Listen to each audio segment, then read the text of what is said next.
Elle a laissé sa meilleure amie essayer sa robe de mariage avant elle, mais ce qui est arrivé va vous choquer. Dans le village de Nianiba, tout le monde parlait du mariage de Safiatou. Belle, douce, respectée de tout, et enfin, elle allait épouser Samba, l'homme qu'elle aimait depuis des années. La veille du mariage, la maison était remplie de rires, de musique, de tresses, de préparatifs. Et parmi les invités, il y avait Awa, sa meilleure amie depuis l'enfance. Elles avaient grandi ensemble, partagé des secrets, des peines et des rêves. « Safi, je peux essayer ta robe juste pour voir comment elle me va ?» demanda Awa en souriant. Safiatou hésita. C'était étrange. Personne n'essayait une robe de mariée avant la mariée elle-même.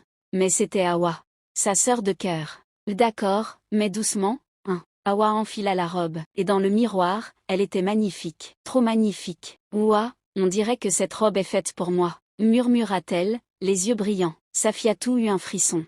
Mais elle sourit, puis aida Awa à la retirer. Elles rirent, mangèrent du poulet braisé, puis s'endormirent côte à côte, comme avant, quand elles étaient petites.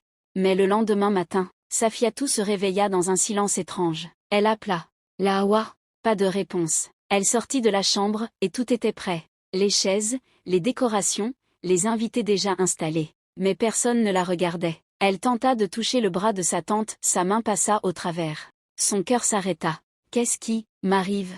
Elle courut vers le miroir du salon. Rien.